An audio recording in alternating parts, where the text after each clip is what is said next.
You know, when you go to a Target or a Walmart, like where I work, or anywhere that's a retail store, or even a dollar store, whatever you call it, you're bound to see one of these. These are basically plug-and-play classic game consoles. Basically, these are emulators that basically pack in as many as 30, 40, 50 games of that made that console well known to the public, as well as made it synonymous with the games that you see packaged in. Basically, both the games and the console became synonymous with each other.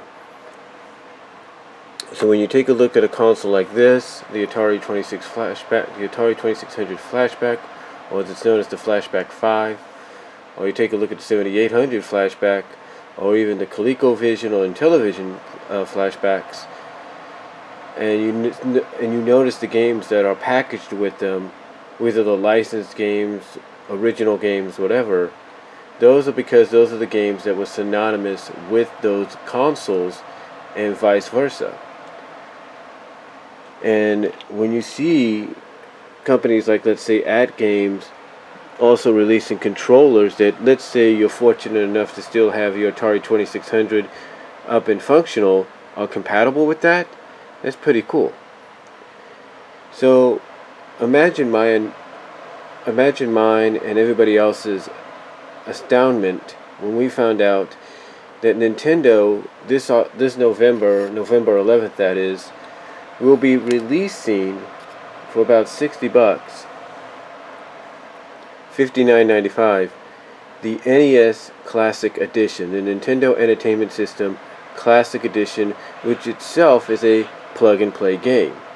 However, the biggest difference that it has over something like the 2600 Flashback, or the Intellivision Flashbacks, or ColecoVision Flashbacks, or even the Sega ones, because yes, you do have these Sega Genesis plug-and-play games, which also allow you to play cartridge-based games as well. Basically, actually play the actual cartridges, Sega Genesis cartridges in there, ones that are compatible, that is. So imagine, like I said, imagine my astonishment and everybody else's astonishment when Nintendo said that they were bringing out the NES Classic Edition, which itself is a plug-and-play system. But the biggest difference is, for like a video output, you don't have to rely on these anymore, or even an additional,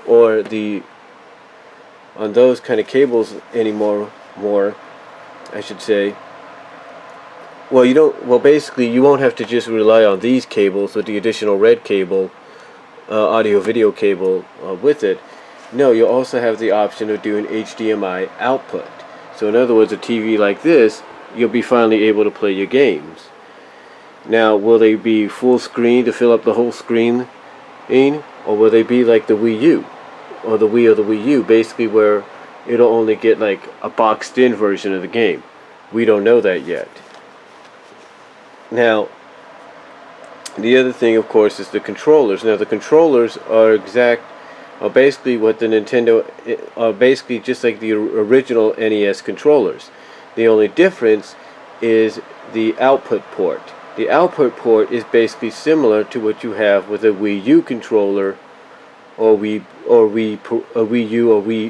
U controller, or Wii U Pro controller. Basically, it's going to be sort of like USB, if you will. So instead of having it just like with a backing like this, instead you'll have it similar to what you get with the Wii U Pro controller and whatnot. It'd basically be a USB cord connection at the end. But here's what's good about that. You'll be able to play your classic NES games. So let's say you buy and download onto your virtual console. You'll be able to play those with that NES Classic Edition controller, just as you did back in the day. Like if you're playing Super Mario Brothers on your virtual console and not just your NES Classic Edition, or you're playing a game like, let's say, what other game do they have there? What other games they may or may not have? Because there was a bunch of games.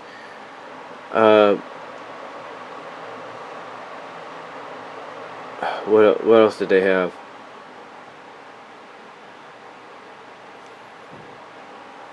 Okay, Double Dragon, the original Double Dragon. Like if you got, because they got Double Dragon 2, they don't got Double Dragon, the first one. So let's say you're playing Double Dragon, or you're playing that very hard Ultra Games TMNT game.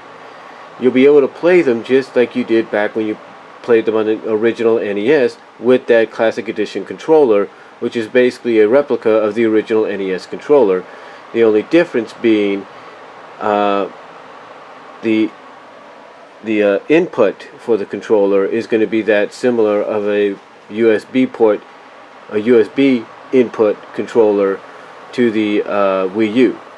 So that would be the biggest difference. Now the games that are packed in the 30 games are all 3 Mario games, the Dr. Mario game, Tecmo Bowl, Ninja Gaiden, Double Dragon 2, both Legend of Zelda and Zelda 2, Donkey Kong and Donkey Kong Jr., original Mario Brothers game, Ice Climbers, Bobble Bobble, just to name a few of the 30 that are there. And it's basically Mega Man 2, one of the probably the best Mega Man game of all time. All basically there on the system. For Castlevania, I think 1 and 2 are there. So basically all the games that, like I said, that became synonymous with the NES and vice versa are on this game, or on this system. Now, that sounds great for $59.95.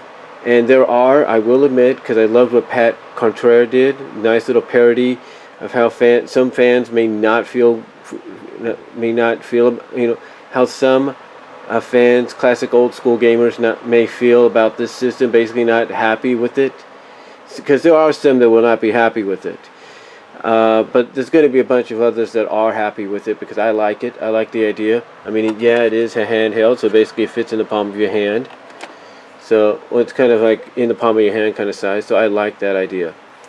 Overall, I think it's going to be great. The only questions I have are, will it have a SD slot? You know what I'm saying? Will it have something like this inside of it? Will it have an SD slot to put a card? Like, let's say I want to take that SD card, put it into the NES Classic Edition. Will it have an SD slot to do that, so we could play some of the games that we download on the Virtual Console onto there? That's what I want to know. So, overall though, besides that question, I think it's a great thing Nintendo's doing. And whether or not they're doing it by themselves or with the help of a secondary manufacturer, like an At Games or something, I think it's really great. And hopefully we'll get more out of this. And hopefully maybe they'll have things like an SD slot, or maybe they'll have something that will allow us to play other classic games on there as well. So, like maybe Wi-Fi connection to the Virtual Console, we don't know. But I'm really happy they're doing this, and I cannot wait to get it in November. And maybe if it's successful, we might get a Super Nintendo version, maybe with more than 30 games. So let me know what you guys think though down below, and I will talk to you later. And I advise you to check out Pat the NES Punk's parody video on it that he just released.